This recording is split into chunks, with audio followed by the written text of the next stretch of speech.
Tonight, march your twin behinds back into your twin bed. it's Mary Kate and Ashley Olsen. Hello.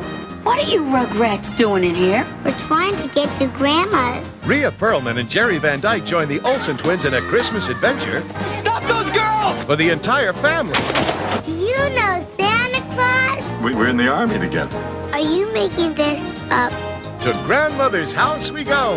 Merry Christmas. Happy holidays.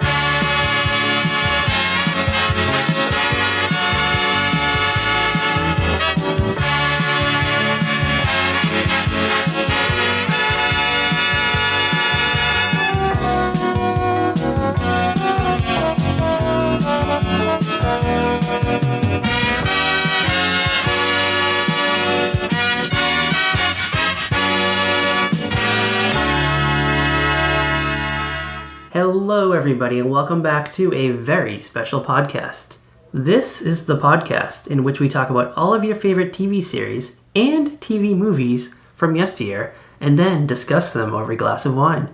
I'm Patrick M. Dunn, and I'm joined here, as always, by Kat Halstead, the author. Hello, good evening. I think I should preface that I should be doing other things with my time, but instead I have been knee-deep in Leah Remini's Scientology show. How far into it are you? I'm only one episode, but I've watched it twice. Okay, because I've only watched the first one. I have to on-demand the second one. They've only actually aired two of them, I believe, right? Yeah, I think that's all there is, the two so far. So there's 8 altogether, I believe, is the end game for her. Yes, I believe that is the series order is 8.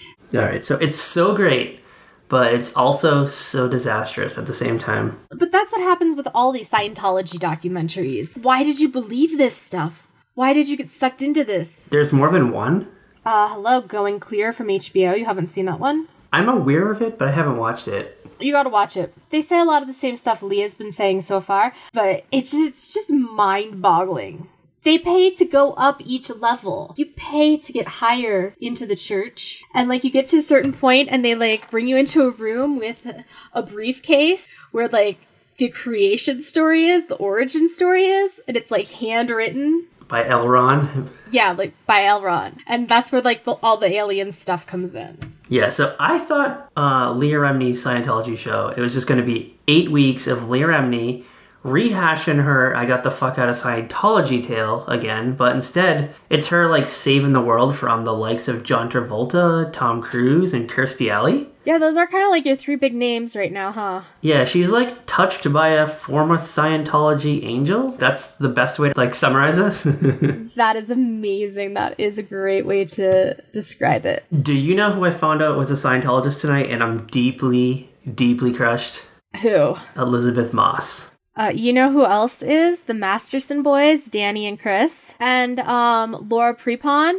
Scientology got their grips on that whole 70s cast, huh? Yeah, well, because remember there was that whole thing. I think we talked about this 2 years ago, how there were rumors that Tom Cruise wanted Laura for his next wife. He grooms you? Yeah, she was auditioning to be his next wife. He held auditions in Hollywood and you went into a room. Dude.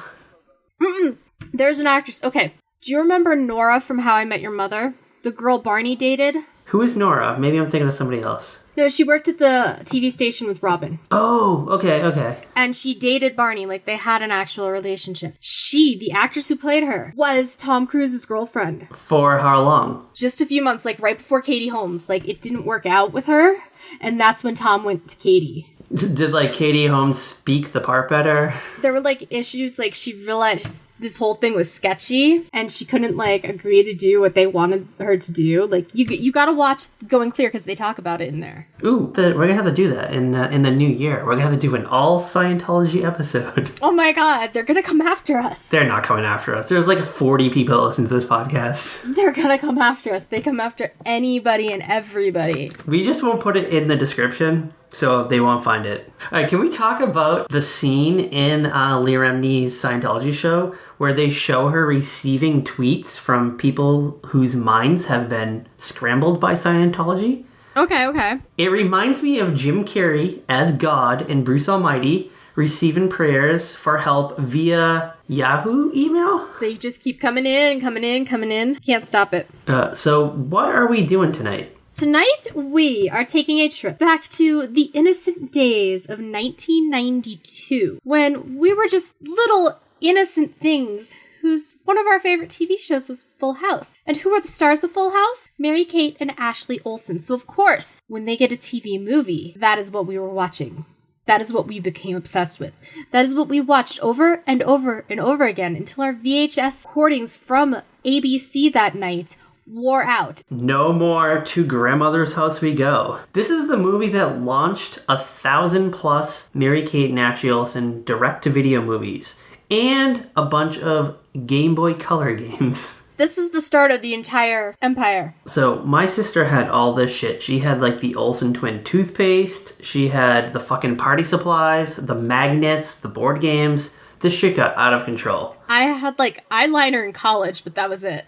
Alright, so this movie, in addition to the Olsen Twins, also stars Cynthia Geary. I guess she was in Northern Exposure? Yes, she was Shelley, the younger wife of the guy who owned the cafe bar in Sicily. And other than Northern Exposure, she did this, and I'm pretty sure that was it. I think like her career fizzled after this. She's got like a few things here and there randomly. Like she did like a Hallmark movie or something like that. But I don't think she was like a major like person in it. But Northern Exposure was a huge thing in the early 90s. Yes, I watched it. I don't know why I was allowed to watch it. It was your fish out of water. It was what, a New York doctor moved to Alaska? I guess the only place he could get a practice going. Like he was up for like some job in New York and he couldn't get that. So like, hey, go to Sicily, Alaska. Put in your time there and then you can come back to New York. Kind of like Zoe Hart on Heart of Dixie. Ooh, yeah, so Heart of Dixie is kind of like the modern take on Northern Exposure? Yeah, it's like the updated one, except instead of like the cold, bitter Alaska, you get hot, humid Alabama. And the only thing I remember from Northern Exposure is the moose. The moose in the opening credits is just wandering around this town like early in the morning. From what I understand, he's only in the opening credits? Yeah, I don't think he's actually like ever seen in an episode that I remember. I mean, I'm fuzzy because of how young I was when I was watching this. What do you think of Cynthia Geary? She landed this role in To Grandmother's House We Go. She probably thought she was landing some meaty made-for-TV movie that all her TV star homies were landed around this time. And she's like, oh shit, this is going to be about my kids who are kidnapped on Christmas. And she probably called up all of her friends and was like, get out the fucking tissues because your heartstrings are going to be tickled all night long, baby. Yeah, I'm sure she thought this was like her dramatic super role that was going to be like shown in health classes around the country, because isn't that what health class is in middle school? A bunch of made for TV movies and very special episodes. And instead, it's a fucking quirky adventure that is milk toastier than every episode of Full House ever. Such a special movie. Also in the cast, we have J. Eddie Peck, who plays Eddie. If you know him in real life, what do you call him? J. Eddie? Do you call him Eddie? Do you call him Jay? What do you call him? I bet you call him Eddie. Yeah, I get the feeling it's Eddie. Yeah, because I'm not going to call a dude J. Eddie. Sorry, there's too many syllables there. Maybe just J, it's possible, but deep down, he probably feels that he's an Eddie, though. Yeah, it's probably Eddie. I can't think of any reason why it's J. Eddie. It's like M. Night Shyamalan complex right here. J. Eddie was a huge soap star at this point in time? This is right before he actually started the soaps, because he had actually done like some arcs on primetime soaps, Dynasty and Dallas, and then he like did this, and then like shortly after this movie he got on The Young and the Restless as Cole, who married Victoria, slept with Nikki, her mother, and there was this point where they thought they might be brother and sister. See, I know that Young and the Restless is the most popular of all the soaps, but to be honest, I've never watched it. I was more of a B&B fan. Yes, Bold and Beautiful is a little bit glitzier, a little more glamorous, but they also have the perk of taking place in LA, so you get to use LA as a backdrop. So they do a lot of location shoots. It's just a little bit prettier, and it's only a half hour, so you don't have that much you have to know. So you can dip in and out of the Bold and Beautiful super easy. Can we talk about J. Eddie Peck's character Eddie and his fixation on Roy Rogers? Okay, yeah, what the hell is that? I mean, I know it's 1992, but even then, that seemed kind of dated. Yeah, they kept doing this thing where they interject old clips of Roy Rogers, like from his old movies and TV shows, into the movie that kind of mimicked what was happening on the screen with Eddie's character, or J. Eddie's character. I was like really confused at first. I mean, I admit it, I was watching this at like 6 o'clock in the morning. I am so confused. Why are we suddenly black and white old clips? Because I totally forgot about this from my millions of viewings of this movie. I've seen this movie probably hundreds of times over the years, and every time I watch this, it's like I'm seeing it for the first time. Only when it comes to those Roy Rogers scenes, though. Guess to make him kind of wholesome, because part of the time he's sort of like skeevy. It's like wholesome skeevy, though. Yeah, I really feel like they were trying to figure out what to do with his character. They probably started writing him. They probably thought he might have been a little bit skeevy, and the test audiences agreed. He buys lotto tickets, and he hits on a single mom, and he eats junk food, and he reads wrestling magazines. Do you think that Jeff Franklin reviewed the character? So Jeff Franklin is the executive producer / writer / director on this. He was looking at this character and he's thinking, you know what? We need to make him more wholesome. Let's usher in the biggest star of like the 40s. When was Roy Rogers big? I don't even know. They were trying to make him relatable, I think. And I think they failed. Yeah. Like the whole thing just fell flat. Can we talk about the true stars of the film? Okay, yes, let's get to the real stars of this masterpiece.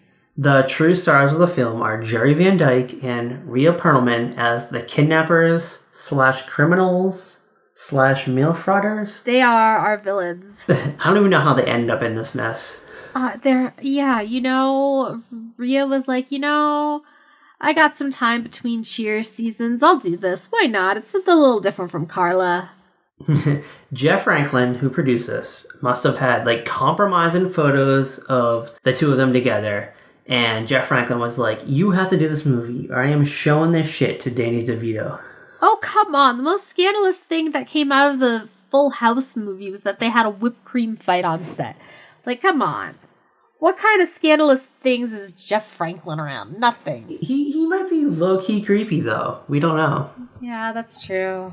Can I talk about the alleged Chuck Norris cameo at the end of this movie? Yeah, you might as well get to that. There's rumors online that Chuck Norris, the famed martial arts actor, is in this movie. I have seen it with my own eyes, so I am 97% certain it is Chuck Norris at the end of this movie. I totally forgot to look, so I'm going to have to take your word for it.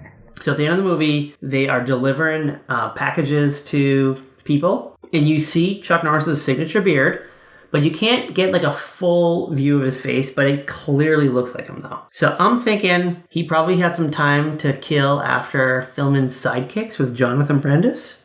May he rest in peace. All right, so before we get into the episode, shall we do the TV Guide summary? Oh, yes, TV Guide. Let's see what Ivy League graduate big words they use to describe a Mary-Kate and Ashley Olsen movie. All right, so TV Guide summaries, we've talked about this in previous episodes. They are either dead on with their description, they are either wildly off base, or the person who wrote the description is just in a really bad mood, in a really bad place in their life. I'm going to read it to you, and then we'll decide where it lands, all right? This is what TV Guide had to say about To Grandmother's House We Go. Fans of the white bread sitcom Full House and other deadly dull manifestations of wholesome family values will get their money's worth here as the Olsen Twins deliver their patented brand of elfin cuteness. Those who regard these unlikely child stars as an alien species from the planet Spoiled Brat will be thunderstruck by their offbeat timing, spider monkey grimacing, and horrifying air of self-assuredness. So that is what TV Guide had to say about To Grandmother's House We Go. Wait, are you serious? So I don't even know what this is about based on that summary. Yeah, like, what am I getting myself into? So on that note, we shall get into To Grandmother's House We Go. Okay, let's talk about these spoiled little brats. Those fucking Olsen twins in the morning are unbearable.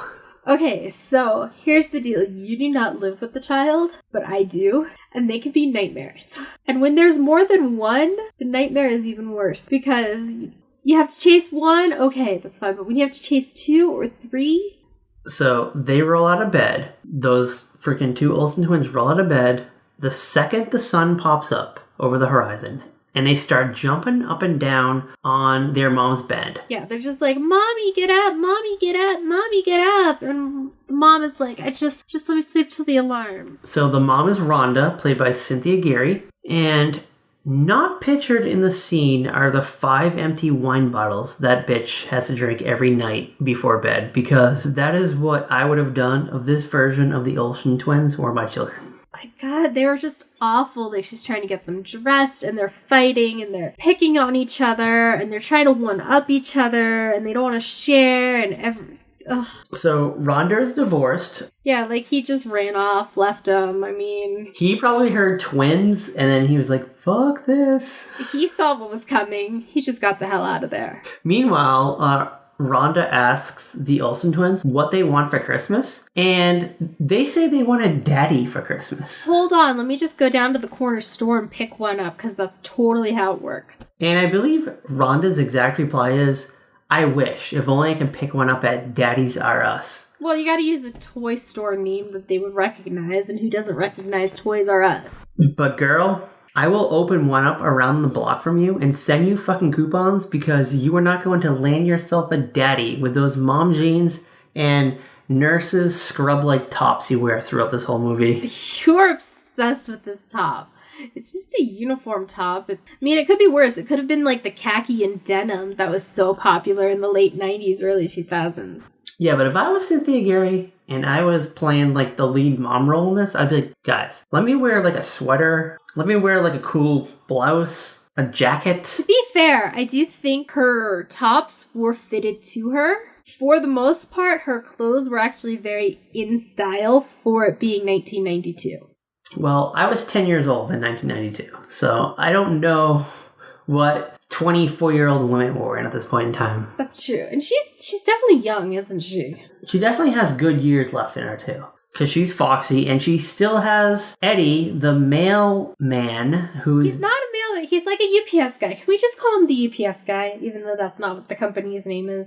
It's like Doug Heffernan not working at UPS, like whatever company they had him work at. Yeah, it's totally supposed to be UPS with like brown all over and... J.D. Peck plays Eddie, the UPS driver, in quotes, and he really wants to deliver a package to Rhonda. Yeah, just like at the convenience store where she worked. And he gets like his sugar fix and his lotto tickets and his wrestling magazine. She's just like, this would never work between you and me. Look at what you're buying. Yeah, so she's like the manager there, I think. Yeah, she's the manager. And she's in charge of scheduling and plotting the day, but yet she gives herself like the shittiest hours. Yeah, like what is up with that? She works like first thing in the morning, roll in, put in that stupid fucking scrub-like blouse. Uniform must be a corporate kind of thing. Uniform aside, it still turns J.D. Peck on though. He is all for it. Yeah, he's gonna hit on her every chance he gets from here on out. I feel like she's playing hard to get. She's playing a long con. She likes him, but she doesn't want to reveal it right away. Well, you know, she has to think about the 2 little yappy children she's got at home. Yeah, because when Eddie has to deliver a package to Rhonda's house, by chance, he then discovers the 2 Olsen twins, and it's a deal breaker. Well, yeah, they yell at him, they accuse him of murdering Frosty, and they throw snowballs at him. They do not make a nice impression at first. Where does this movie take place?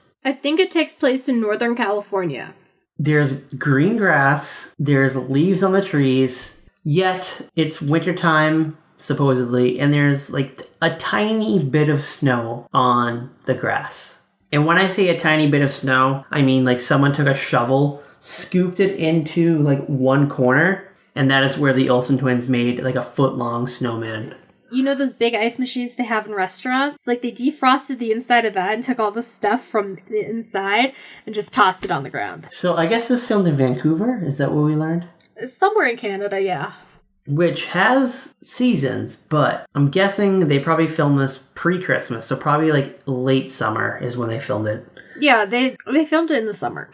All right, so can we talk about Rhonda and her babysitter? Okay, Rhonda and the babysitter. Rhonda has to go to work every day, and she needs to drop the kids off somewhere. So I guess there's like another woman that lives in her building. She like lives down the hall. The kids go over to her place. They hang out. It's early morning. Rhonda's about to go to work, and she just has to vent. She needs like 5 minutes of quiet, and she'll be okay. But she's just not getting it. Like she wants to go lock herself in the bathroom and get away from like all the craziness of the kids, but she can't. All she has right now is this babysitter, and she's confided in her, like, you know what, my girls want to go to their great-grandmother's on Christmas, but I gotta fucking work at this convenience store. I'm the manager, but I couldn't find anyone to work Christmas morning, so I gotta fucking do it. Yeah, something. And now I'm gonna have to tell these girls they're gonna fucking lose their mind because they are a handful. Both of the girls, the Olsen twins, they're like listening to this from like around the corner. Mommy needs a vacation from us. And now they are destroyed. They're like, oh fuck, like we are such bad children. Mommy needs a vacation from us, so we're just gonna like pack up all our shit and just go to grandmother's house. Yes, it's the classic 90s fashion packing montage where they're stuffing all their bags full. They try to put in their big stuffed monkeys and they can't fit, so they give them the big hugs goodbye. And then they make sure they grab the fried chicken from the kitchen because that's an easy food to transport. Now we get this weird thing where you have 2 5-year-olds riding around the city on a bike, then taking a bus, and then leaving chicken wings as tips to a street musician. Yeah, and they're like, oh, there's still meat on the bone, and the guy's like, oh, okay, that's cool. Like he's gonna eat this food. Like, come on. But can we get to the big elephant in the room, which is 5-year-olds riding around the city on a bike? Okay, so they like ride around the block, and they are convinced that if they just ride around the block, because they're not allowed to cross the street, they're going to get to grandmother's house. So they have like weird rules. So there's rules they follow and then rules they don't follow. So the one rule they follow is we can't cross the street by ourselves. But they'll break other rules such as we're not allowed to be outside at night and don't take rides with strangers. And like, you know, they get on a city bus. That's crossing streets. So they get on a bus and there's maybe a homeless woman talking to them about the weather. Yeah, she's giving this like weather. She's just like repeating the weather report or something. And you know, it's like the drunk person on the bus who just will suddenly burst out like sands through an hourglass. These are the days of our lives. Or just some random crap. And I've had that happen. But they stick with that woman for a long time. Then she gets off. Then the Olsen twins get off because they just don't know where they are. Yeah, they're just like, okay, this looks like a good spot. This must be where we need to go. They don't even know where they're going, really. No, they have no idea where their grandmother lives. But they run into Eddie. Yes, they run into Eddie. They're like, oh, he brought the package from Grandma, so he must be going to Grandma. So let's sneak into his truck. Yeah, so they sneak into the back of his truck. They are hiding in the back of the truck, like behind boxes. And he's just cruising along, listening to Roy Rogers music, singing along. And the kids hate this. I just want to point out they're sitting there holding their hands over their ears. They are so not here for this mess. Yeah, the kids represent the audience, which is us right now. Even at like 35 years old, we hate this. But we totally ate it up when we were 12. One of the Olsen twins has to pee. This one twin, I don't know which one because they look exactly the same to me. She just jumps up and she's like, Mister, I have to pee. And he's like, what the hell are you doing in my truck? And they're like, oh, you said the H word. Yeah, but before that, he almost like rides off the road because he was fucking so shocked. There's like these kids in his truck that just pelted him with snowballs earlier. He doesn't know what's going on. He doesn't know what to do. He just happens to be like in front of a bar, like a biker bar. The next place to stop is like a biker bar. So he stops there. He runs into the bar holding the girl that has to pee. And he doesn't know which bathroom to go in. Like, should I go in the men's room? Should I go in the girls' room? The Olsen twins like, go in the one with the dress. Go in the one with the dress. So he like runs in the room. There's like a girl in there like peeing or something. And she's like, get the fuck out of here. I'm like, she's like washing her hands and she's like, oh, I don't think so. He's like, I got a little girl with me. I don't know what to do. And she pees. She leaves the bathroom. Now they just like chill in the bar for a little bit. While one of the Olsen twins is peeing, Eddie calls Rhonda and he's like, hey, I got your kids. Because meanwhile, she's like called the police. The police are involved. Yeah, she's called the police. She shut down the convenience store. She kicked everybody out, locked it up. And the police show up, and they're like the worst police in the world. I got the feeling that they've probably dealt with this woman like a million times before. That's like my impression. I love this little headcanon you have that this is like not a new occurrence. This is like something that's happened before, will happen again. Because he's at the house and she's like explaining, my kids, I dropped off the babysitters. They were supposed to just be there all day, but they left. And I don't know why they left, but they left. And he's like, all right, this happened 2 weeks ago. And they just turned out to be around the corner because they don't cross the street. Did you look around the corner? Yeah, it just felt like he's had to deal with them before. If he was like a real good police officer, he would kind of like investigate a little more. Like, wait, why does this guy have your kid? Yeah. Nope. He just leaves and he goes back to the precinct and he probably is playing the lottery. Let's be real. And the cop's just like, okay, the kids are found, bye. But Eddie is like, you know what, I'll drop your girls off later. I'm just going to finish my route. But first, we're going to have lunch. Then I'm going to take them out for ice cream. Yeah, I'm going to make them deliver some packages with me and maybe get some tips and it'll be all good. Yeah, because he takes the girls on the rest of his delivery, and because they see the kids, the recipients of the gifts are like, oh my god, we should give this guy like moolah, like major moolah. Well, because you know why? They think he's like a single dad working and he has to bring his kids with him. Oh yeah, and he's totally playing up. He's like, oh yeah, I got my girls with me, like help me like carry these fucking VCRs and like fruitcakes out of the mail truck. And they're just handing him like $5-6 at a time. So silly and ridiculous. So then, before he drops the kids off at home, he takes them to the ice cream shop. Yeah, they go to like get ice cream, and apparently you can buy lotto tickets at this ice cream parlor. So of course, he plays their birthday, and he tells one of them, okay, you're the oldest, you get to hold it for now. The other one gets to hold it the rest of the time. Because they start fighting, of course. But he forgets about that detail, and he drops the kids off at home, and he's about to bring them into Rhonda. Yeah, so he gets out of the truck. So we totally forgot about this part. There is apparently like this group of bandits going around and knocking out drivers from Eddie's company and stealing their trucks. It's totally a ripoff of the Wet Bandits from Home Alone. Instead, it's Jerry Van Dyke and Rhea Perlman. Oh my god, yes! They just look like an elderly couple, like exercising late at night. And they're just like speed walking along, looking for trucks and people to knock out. Are they just like power walking around town and they just happen to stumble across the truck and just decide they're gonna jump it? I don't know. It's not like they had a tracking device because it's 1992. Yeah, like, so I don't know if they knew routes, but I guess you can't know routes because you don't know where packages are going to be delivered to. I'm sure there are sections. There's not, this is exactly where I'm going to be every Friday at 6. Yeah, plus they had like a mobile home that they live in, which was clearly on the other side of town because that they specifically parked there. So I guess they just run around town and they just look for UPS drivers. Yeah, they're just looking for somebody to knock out, steal the truck. Eddie gets out of the car and they just kind of like accidentally bump into him, so he like kind of like trips and falls on the ground. And that's when Rhea Perlman goes up behind him and like clogs him in the back of the head with a blunt device. Whatever's in her fanny pack. All 4 feet of her just knock him the fuck out. Just done in by 4 foot something Rhea Perlman. They grab his keys, they hop in the truck, and they drive off, unaware that the Olsen twins are in the backseat. Completely oblivious to this. Yeah, they don't know the twins are back there. They accidentally kidnap these kids. First of all, I'm confused. So, supposedly they delivered all the packages, but yet the truck was full of packages? Yeah, I was confused by that too, because, I mean, I know that, okay, you probably picked some stuff up, but it looks like he didn't deliver anything at all. It looks exactly the same as when he picked up the Olsen twins. So maybe he's just a shitty delivery guy.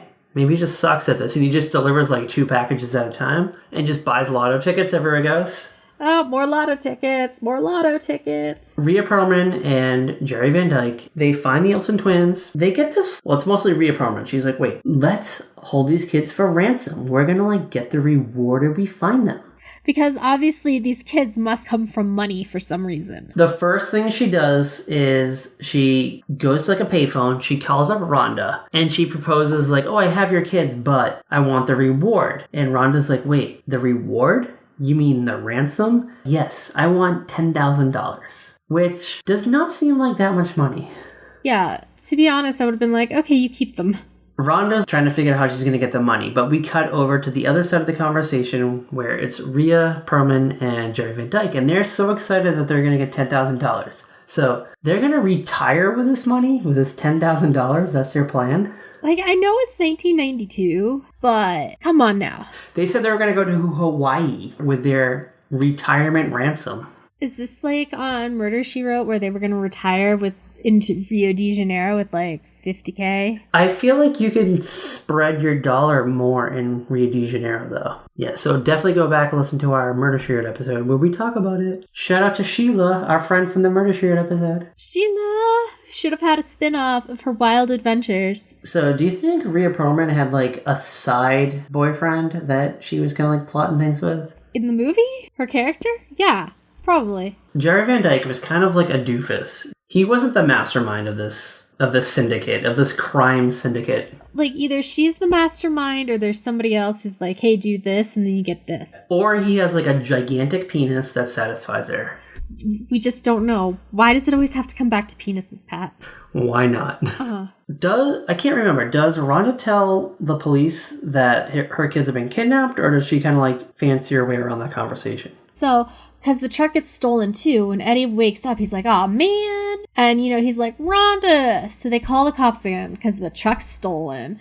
Eddie's been knocked out and the kids are missing again. And the detective is so calm about all of this still. And then Eddie puts on the lotto to watch the numbers get drawn. And he's like, oh man, I don't have the ticket. Like, he doesn't remember that he'd used the girl's birthday until he's like in the car with the detective. And the detective's like reciting the numbers for the birthday. And he's like, oh, and he's like, oh my God, I gotta get back there. Rhonda, we're gonna be millionaires because your daughters have the winning ticket, because that's how it works. So can we talk about Rhea Perlman and Jerry Van Dyke's like dead drop plan? Okay, so the girls want to go to like this Edgemont town or whatever to see their grandmother, and Rhea Perlman and Jerry Van Dyke are all like, yeah, we'll take you there. We're Santa's like mobile elves. This is the stuff we do. We'll take you to see grandma. And there's a carnival there that the girls want to go to, and it's like the lamest carnival ever, by the way. It's the world's tiniest ice skating rink. And there's like 4 people on it, but it's crowded because it's so small. The criminals are like, you need to wear red hats, and we know it's you. But everybody on the ice skating rink are wearing red hats. So Eddie's like, hold on, I have an idea. Everybody on this skating rink are not allowed to wear red hats. And he like pulls everybody's red hats off. No, I would have been like, fuck you, that's my red hat, fucker. We get the exchange of the money. So, all right. Rhea Perlman wanted $10,000 as ransom.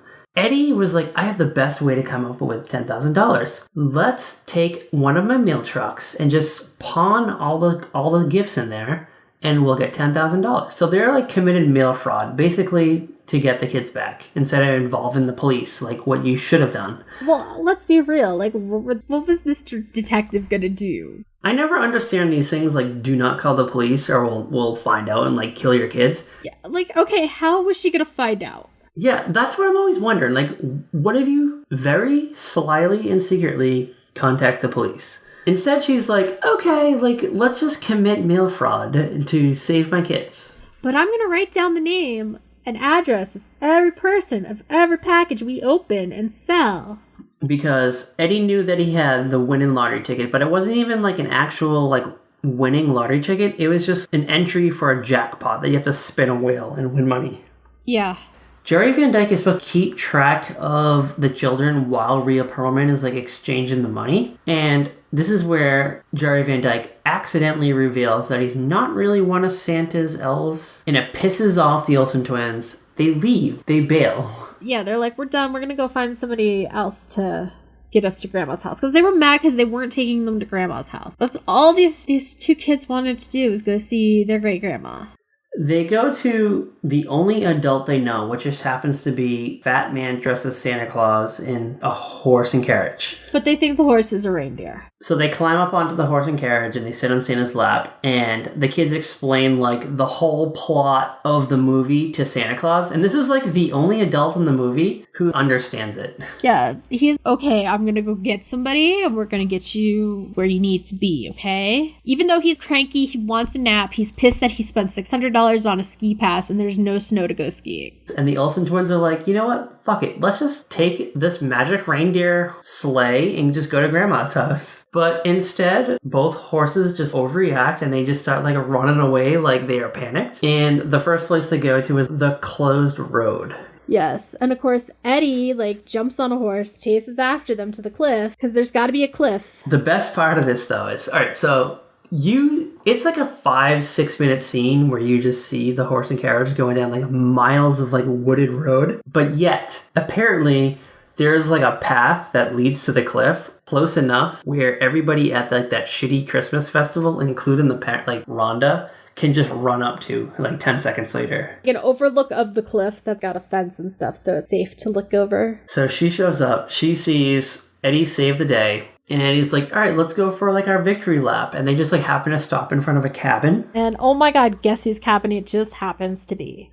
Fucking Grandma. The horses just happen to take these girls to Grandma's house. This old lady comes out and she's like, so good to see you. I'm so glad you came. Like, did nobody tell this woman what was going on? Let's be real. Like, a part of me was hoping that she would like come outside and be like, oh my god, it's my grandkids. And then like Rhonda would show up and be like, you're not my grandmother.